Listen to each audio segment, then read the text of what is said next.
Oke, bismillahirrahmanirrahim. Assalamualaikum warahmatullahi wabarakatuh. Perkenalkan, nama saya Dimas Pramudi Arifin dari kelas 11 IPS 2.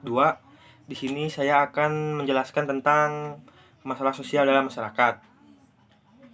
Yang pertama ada pengertiannya. Pengertiannya permasalahan sosial sebagai ketidaksesuaian unsur-unsur kebudayaan yang dapat membahayakan kehidupan dari suatu kelompok sosial. Permasalahan sosial dapat terjadi karena ada interaksi sosial di masyarakat dalam memenuhi kebutuhan hidupnya baik individu, kelompok, dan individu dengan kelompok. Yang selanjutnya ada faktor penyebab permasalahan sosial.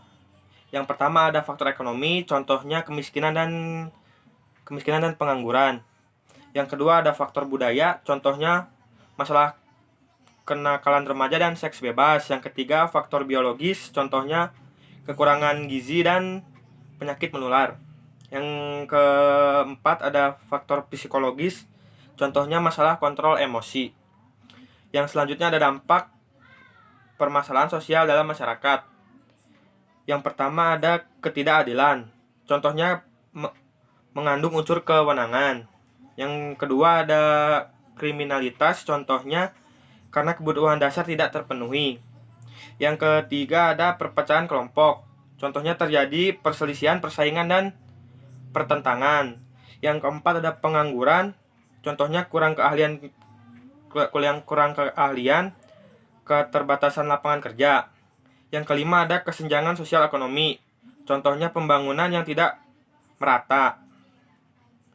Yang selanjutnya ada pemecah masalah sosial.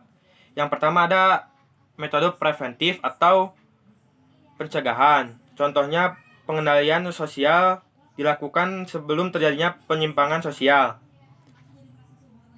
Yang kedua ada metode persuasif, yaitu contohnya pengendalian sosial dilakukan dengan cara membujuk secara damai. Yang ketiga ada metode reprehentif atau tindakan, contohnya tindakan yang diambil bertujuan kembali seperti semula. Yang keempat ada metode kuratif, contohnya pengendalian setelah terjadi penyimpangan sosial. Yang selanjutnya ada kemiskinan. Yang ada kemiskinan. Yang pertama ada pengertian. Dalam arti sempit, kemiskinan menggambarkan sebuah keadaan kekurangan pendapatan untuk memenuhi kebutuhan hidup. Dalam arti luas, kemiskinan berkaitan dengan tingkat kesehatan pendidikan yang rendah, tidak ahli dalam hukum, dan rentan kriminal. Yang kedua bentuk kemiskinan menurut sosioekonomis. Yang pertama ada kemiskinan absolut. Suatu bentuk kemiskinan absolut merupakan suatu bentuk kemiskinan yang dialami oleh seseorang ketika pendapatannya di bawah garis kemiskinan. Yang kedua, kemiskinan relatif, yaitu dilihat berdasarkan pembagian antara tingkat pendapatan suatu masyarakat. Yang selanjutnya yang ketiga ada kemiskinan struktural, yaitu disebabkan karena rendahnya akses seseorang kepada sumber daya. Yang kelima ada kemiskinan kultural, atau yaitu mental kelompok atau seseorang yang dipengaruhi oleh budaya.